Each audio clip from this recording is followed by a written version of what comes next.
Hey there, Twisters. So let's talk about the conference finals. I'm really excited for this. I think this has the potential to be the best conference finals that I've experienced while creating videos here on this channel for several years.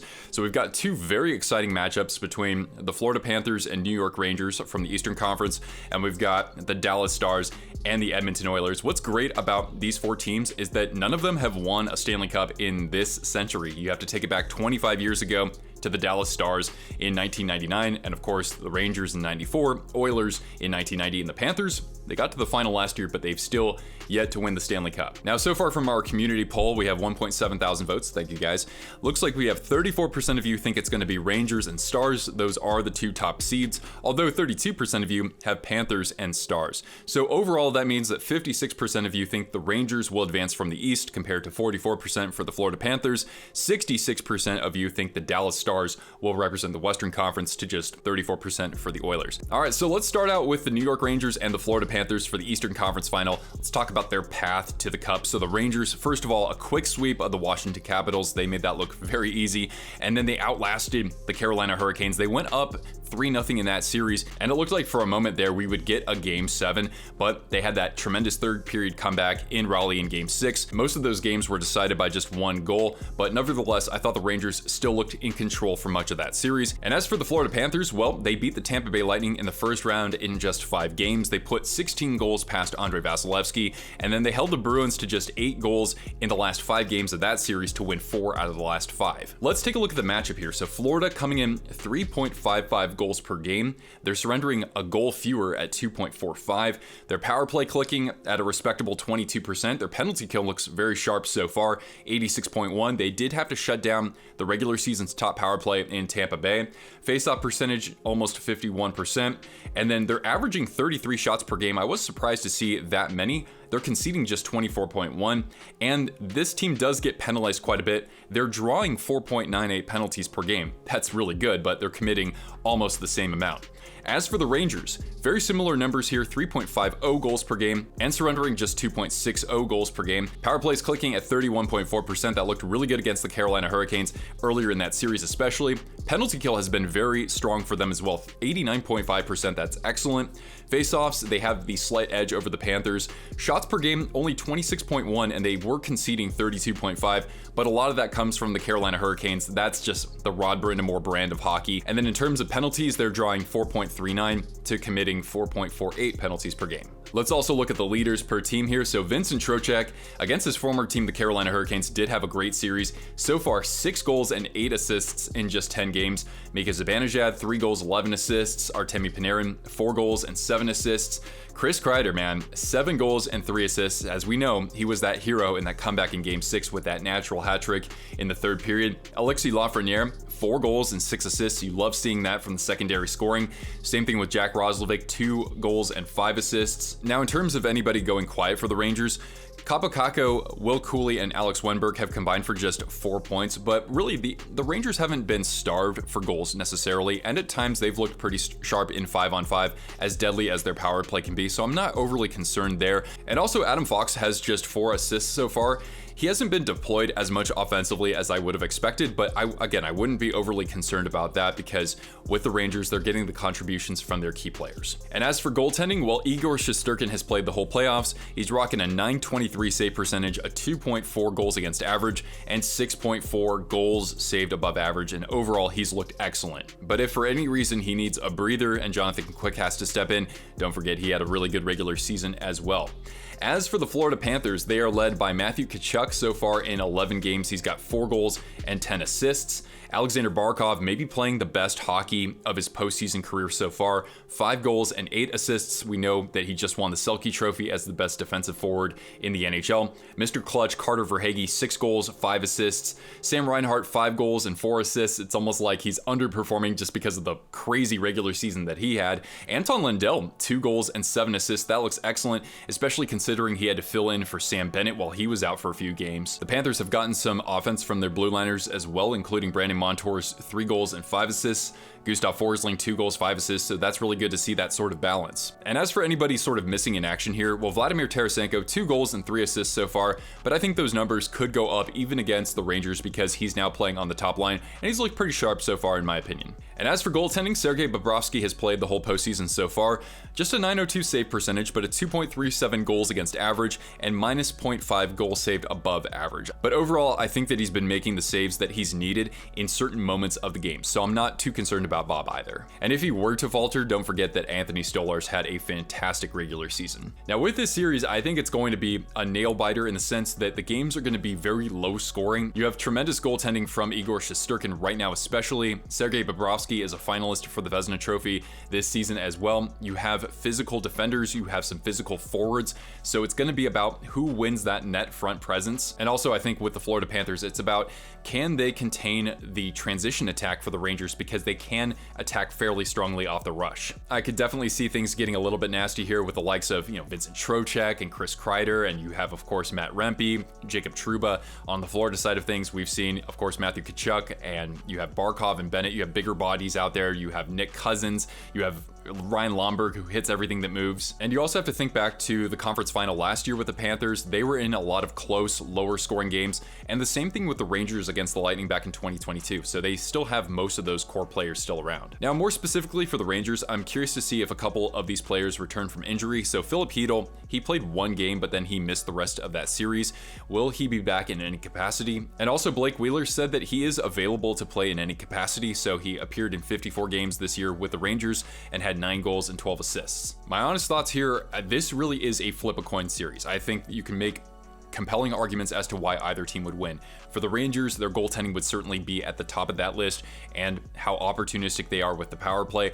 The defense, it doesn't matter how many shots that they allow. They have the goaltender, they have strong defenders to make plays in front of the crease as well. As for the Panthers, for them, I think it's about clogging up the neutral zone for the Rangers, limiting the transition opportunities, and getting some clutch scoring, of course, from the likes of a Carter Verhaeghe or a Sam Reinhart. The one thing I will say, though, is that the Rangers so far, they haven't faced a team quite like the Florida Panthers. The Panthers have both size and skill, whereas like the Hurricanes, they don't play in front of the net nearly as well as Florida does, so I think that that presents a new challenge for them. And as for the Panthers, they have faced some of that skill, some of that top-end skill from the likes of the Tampa Bay Lightning, and they were able to, of course, assert themselves physically against the Boston Bruins and outlast them in that series. And if I were to pick one team here, I would just say that I think the Florida Panthers have a little bit more top-end talent that's able to be more physical out there. The Rangers have had players like Mika Zibanejad play a lot more physically here in the postseason, so I will credit them there, and I think they're more than capable of winning this series. But I've already seen the blueprint from the Florida Panthers. I said earlier this season they were the most complete team, and I still think they are up until this point here. So I'll pick the Panthers in 7 games. Now, before I get into the Western Conference final matchup, just a quick announcement here for anybody who hasn't seen it already. I am looking for potential investors for Twisted Wrister Hockey. So in other words, by supporting my work and helping the channel and our community grow, you would earn back a small percentage of what the channel earns. So if you're interested in that, I do have a video above right here, or just see the link in the pinned comment down below for that. So thank you, and now let's get to the West. So the Dallas Stars, they got here by defeating the previous 2 Cup champions. First of all, the Vegas Golden Knights, they outlasted them in a very tight 7 games, one of the few 7-game series we've seen in the postseason so far, and then they triumphed over the Colorado Avalanche in 6 games. Meanwhile, the Oilers knocked off the Kings in the first round. That's the 3rd time in a row it's happened, albeit they did it in 5 games this time. And then, as we saw recently, they survived the Vancouver Canucks in a very tight series, all the games but one decided by just 1 goal, and they won in 7. Let's take a look at the key stats here. So Dallas, 2.92 goals per game to just 2.38 goals against. Power play is clicking at a 29.0%. That looks fantastic. However, their PK is 69.2%, and that will have to contend with what has been a very effective Oilers power play. They're winning 52% of their faceoffs. They're averaging 28.8 shots per game to surrendering 27.5 shots per game. And then in terms of penalties, they've been more disciplined than the other teams that are entering the conference final here. 2.86 penalties drawn per game and 2.43 committed. Meanwhile, the Oilers have had one of the top offenses in the playoffs, 3.83 goals per game to just 2.75 goals against per game. That's really good for the Oilers. Over those final 10 games, they surrendered just 4 goals or more on 2 occasions. That's pretty good if you're the Oilers here, traditionally speaking. Power play, 37.5%, absolutely rocking here. Penalty kill also 91.4%, but Dallas does have plenty of weapons on their man advantage. Only 47% in the faceoff circle, averaging 29.8 shots per game to 24.5, so that's especially important given their goaltending tandem.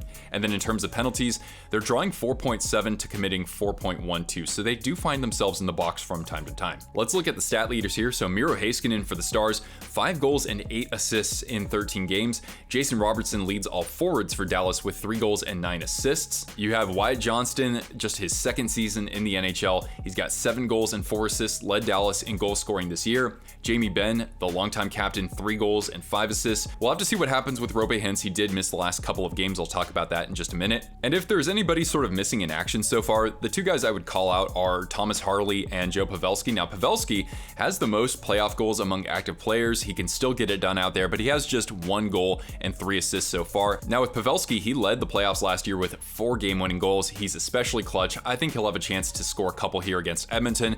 And then Harley, this guy scored 15 goals and had 37 assists over the regular season. It's just that his partner Heiskanen has been lighting it up, so it's not all that bad if he's not contributing at quite the clip that we saw from the regular season. And on the Edmonton side of things, I mean, this is crazy. This is kind of like the second coming of like Gretzky, Anderson, Curry, and also Paul Coffey. So you've got Leon Draisaitl, 8 goals and 16 assists in the course of 12 games. The best playoff performer we've seen, I think, in quite some time. Connor McDavid, 2 goals but 19 assists. Evan Bouchard leads all defensemen in the playoffs with 5 goals and 15 assists, including 3 game winners. Ryan Nugent-Hopkins, 4 goals, 12 assists, and also Zach Hyman, 11 goals for Edmonton to lead all goal scorers in the playoffs. There really isn't anybody missing in action. I would expect a little bit more offense from Ryan McLeod. I do like him quite a bit. He had 12 goals and 18 assists over the regular season, and I'm also curious to see if Adam Henry can check back in and be an offensive contributor. On the goaltending side, Calvin Pickard has only appeared in 3 games, but so far a .915 save percentage and a 2.21 goals against average. As for Stuart Skinner, he's played in 10 games, but he did win that Game 7 and that Game 6 for Edmonton. So far, just an .881 save percentage and a 2.87 goals against average. He does have 1 shutout though, and actually the other goaltenders in the conference final do not have that. But he'll be looking to improve his -5.2 goals saved above average. Now, as far as what to expect in this series, the Dallas Stars have had just tremendous depth scoring. At times, you've seen Wyatt Johnston and Logan Stankoven, guys who are in their early 20s, driving a lot of play out there, but at the same time, you have guys like Matt Duchene chipping in that clutch goal to win the series against the Avalanche. You have Tyler Seguin out there. You have Jamie Benn, the longtime captain. So they have gotten contributions from up and down the lineup. Even the 4th line, by the way, has really stood out to me with the likes of Sam Steele, especially, even Craig Smith, the longtime veteran as well. But of course, a big question mark for this series is, will Roope Hintz come back, and how strong and effective will he be? He led the playoffs in scoring last year, despite the Stars not going to the Stanley Cup final. And from what I read most recently, I think this was published Monday, Hintz is just day-to-day right now. He didn't participate in practice, but he was skating before the team got together and trained. So I think he'll be back in some capacity. I'm not sure about Game 1. Defenseman Jani Hakanpää is also day-to-day, so he hasn't played in quite a while. I don't know if he'll actually be available in this series. They also have Nils Lundqvist, who missed the last game, but he could check back into the lineup if need be. Now, with these teams, I gotta say with the Oilers that they're here in this position as perhaps the best rendition we've seen of the Oilers in the McDavid and Draisaitl era.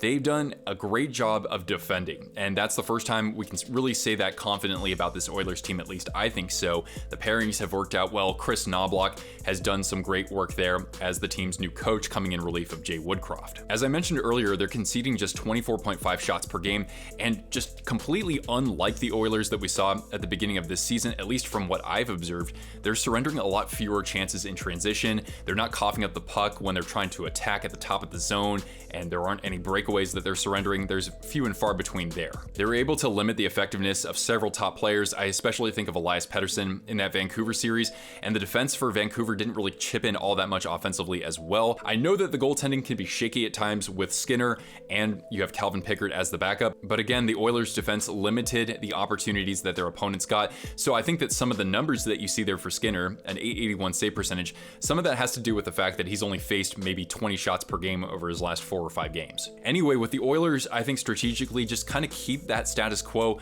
try to hold the offensive zone, but don't be overly aggressive. Try to draw penalties when you're doing that, work along the boards, but Dallas is a tough team to muscle the puck from. I have to credit them for responsibly managing the puck for most of the postseason.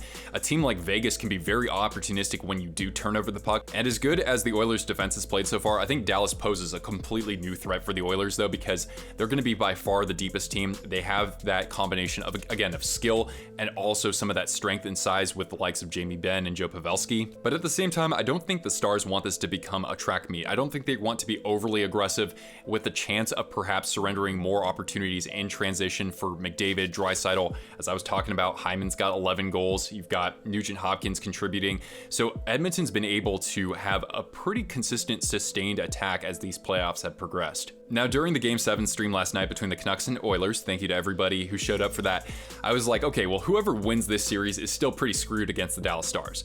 The way that the Stars were able to just take it to the Colorado Avalanche really stunned me, and the fact that they outlasted the Vegas Golden Knights, they got that monkey off their back as well. At the same time though, the Oilers, the defense has really impressed me a lot. You have the top guns rolling for Edmonton. The power play can be absolutely lethal, and when you consider that versus how the Stars penalty kill has been so far, and how they struggled on the PK in last year's postseason, this could really actually turn the tide in favor of the Oilers. Still, I like what I've seen from Dallas so far. I actually picked against them in their first 2 series, and so I want to say that I've learned from that, and I'm going to pick the Dallas Stars to win this. This could easily go 7. I'm going to pick them to win in 6 because I already have the other series going 7 games. So those are my thoughts on the conference finals, but what do you think? Who will be the top scorers in each series? Let me know your thoughts in the comments down below, and stick around for more coverage throughout this postseason, and especially in the offseason once we get to the draft, free agency, and trades. Hope to see you around for more coverage of the NHL. Hit the thumbs up and stick around for more videos and live streams and all that good stuff. Thanks so much for tuning in, everybody. This is going to be a fantastic conference finals. I'm Nick, and I'll catch you Twisters later. Ciao for now.